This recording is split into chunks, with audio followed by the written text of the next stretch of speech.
Hi, I'm Candace Harris from BoardGameGeek. I'm here with Pat from The Op, and we're taking a look at The Shining, Escape from the Overlook Hotel. Hey, Pat, can you tell us all about The Shining? Yeah, so this is the second game in our Coded Chronicles series. So ScoobyDoo, Escape from the Haunted Mansion was our first one. And this is continuing a similar core system of gameplay, but obviously a very different story from Scooby and the Gang over to The Shining. Both frightening in their own way, but Right. this one is certainly a little bit more scary than the first.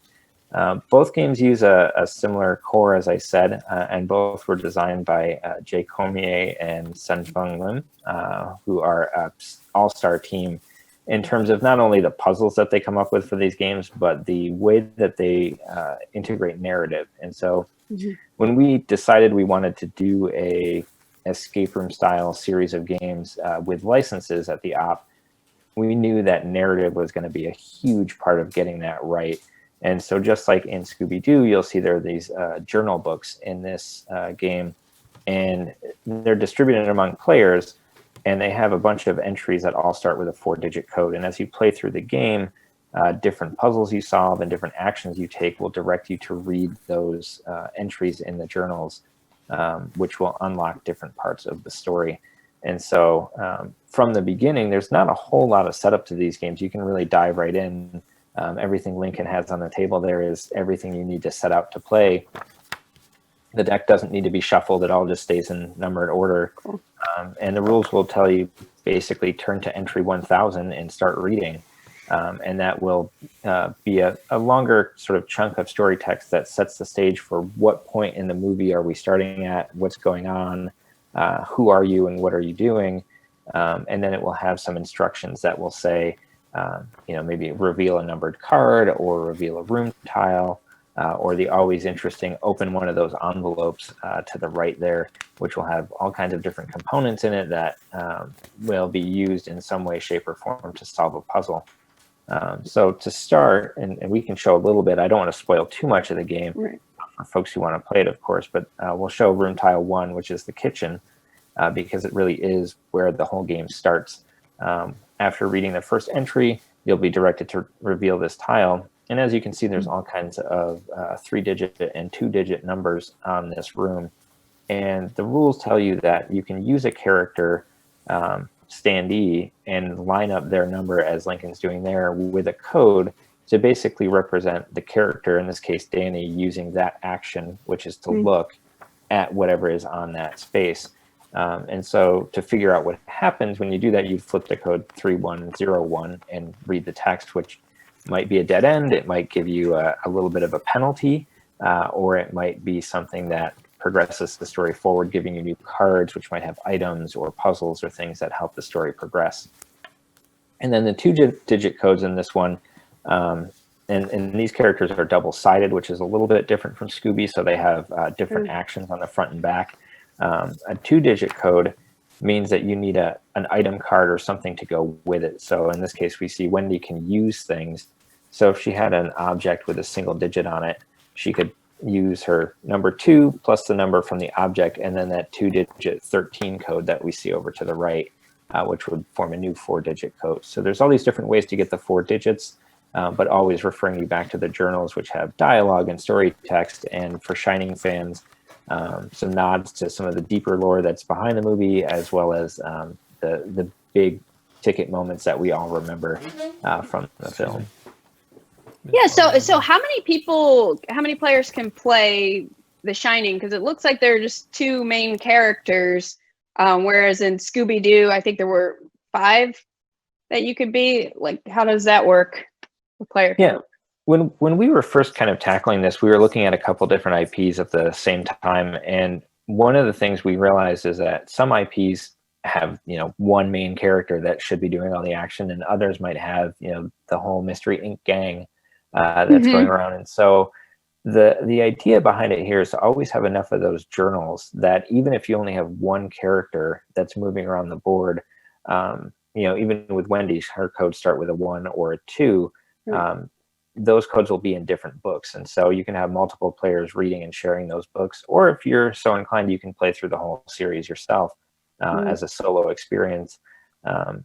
Generally, there's no limit to how many people you have playing. I find anywhere from 2 to 6 is a pretty good area. If you get above that, it'll still work. It just might be hard for everyone to be looking at a puzzle at the same time. And playing solo on these can be really frustrating sometimes, as I found in some of the testing for the one we're working on for next year, is that if you get stuck on a puzzle, there's no one with a different way of thinking to go, oh, this is how that works. Try this. Yeah. Yeah. Very cool. I was going to ask, I just lost. Yeah. So it sounds like just each player would maybe have a different book and you're just participating however you want.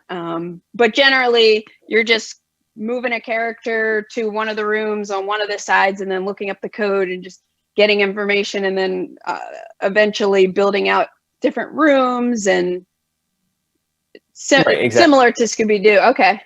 Yeah, so it'll work similar. You'll start with the kitchen, and as you play, different codes will tell you to, it'll say something like pull card 22 out of the card deck that Lincoln had there, or it'll say reveal the next room tile for the Colorado room.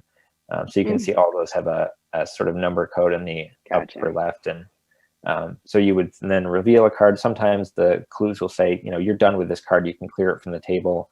I always remind people that if it doesn't say that, make sure you don't throw things away, because you never know when they might come up again, that there's another piece of the puzzle or a piece of a future puzzle that you haven't uncovered yet that is on that card.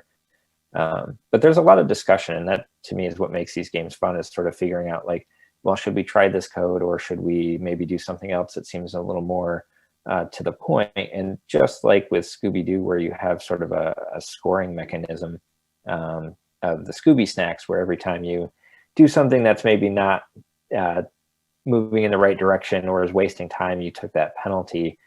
In this one, there's a little bit more tangible threat of Grady and then later Jack, who are pursuing you through the Overlook. And so mistakes you make get them closer to putting you in some serious danger. And the way this one works is if they catch up too much, you can actually die, which is like a major penalty. And then you can kind of reset some stuff. And it doesn't end the game for you. You still get to have the full experience, but it's sort of that like, you want to avoid it. If that was the decision you had made in the Overlook, it would not have ended well for you. So, go back and think of a different way to approach it. Yeah, I'm glad you just touched on that, because someone in the chat was asking if there was any kind of punishment for using the wrong character in the wrong place, using the same example of how the Scooby snacks work in Scooby-Doo. So that's cool. Yeah, and a lot of these games will use a timer system where it's, okay, start a stopwatch when you sit down to play, and then depending on how long it takes you, you get a score in the back of the book. And these we use sort of that penalty approach so that people can go at whatever pace they want. And in particular, because of all the narrative that is in these books that adds to the experience and the story, we didn't want to encourage people to rush and sort of, I don't need to read the story, it just says reveal card 7, let's keep moving, because you kind of miss some of the experience there. And we made these longer. So just like Scooby-Doo, this one has multiple acts to it. So there is a save point in the middle where you can kind of say, okay, that's as far as we can get tonight. It's getting late, or we want to fit in another game at game night. Let's pause here. And there's some instruction on how to save everything. And then you can pick up and, tells you what the setup is for the next chapter and how to proceed from there. Very cool. And does it typically, would you recommend just playing with the same group the whole way through? Or, do you think it's okay to drop people in and out? I think if you do that, you'll have some people feeling left out, because there's all those aspects of the story of, when you've invested in solving the puzzles, at least for me, I always want to see like, okay, where's this going to go? Right. And what's going to happen next, and how is it going to end? So it's usually best if you can play with the same group. Some groups will definitely power all the way through and can do that in a couple hours, and that'll be their game session. And other people like to kind of mix it up and savor the experience and say, okay, let's pause and then pick it up tomorrow. Gotcha. Are there any other major differences besides, the fact that there are less characters and the characters are dual-sided? And just what you were saying about Jack kind of being the, you don't want to do things wrong too many times. Timer, are there any other things you want to call out that's different between The Shining and Scooby-Doo? Yeah, I mean, obviously the puzzles are entirely different in this one. Jay and Sen did a fantastic job coming up with ways to integrate some elements of the Overlook itself and how the hotel looks, as well as aspects of the story, to create very thematic puzzles that really make sense for what's happening in the film, and following that narrative.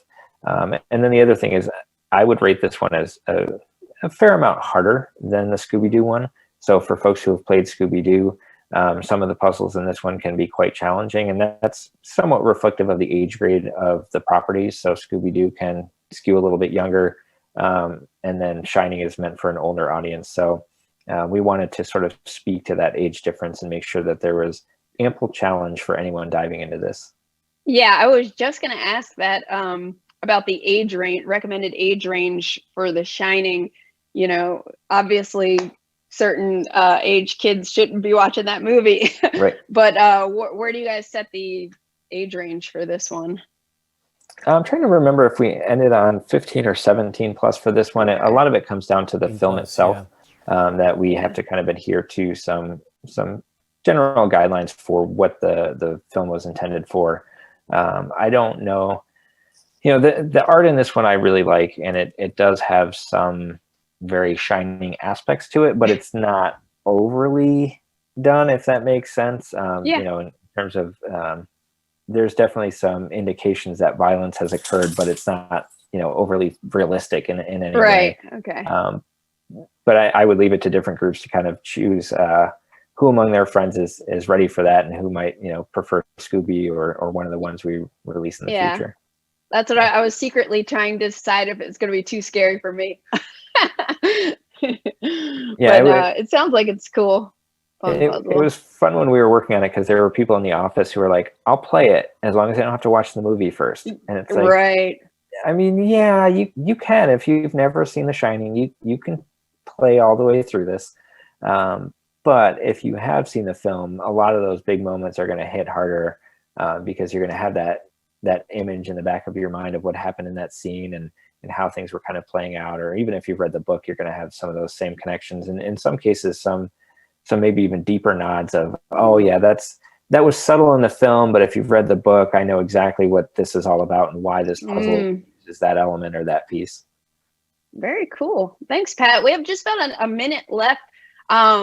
Folks in the chat are asking, how can they get The Shining, specifically in Europe? But if you could just tell us how you can get it. Is it available right now? This is not available yet. It is coming very soon. You can pre-order it on our website. I'm not sure what the European release is going to look like just yet. I'm sure we'll be sharing details about that, or if Ross is in the chat, he may know off the top of his head what our timeline for that is. Certainly this series is one that, when we talk about localization, is a big task, right, in terms of doing different language versions, because there's so much narrative and story in them, though that is something, of course, we always explore what that would look like and how to achieve that. But this one, I know you can pre-order now on our website, and it'll be a little bit later this year. Okay, cool. And then are there plans for more in this series, like other games? Do you guys have other games in development, or are you allowed to talk about any of them, or give us a sneak? I can't talk about any specifics, but I can say that I think it's safe to say that we are testing another one right now.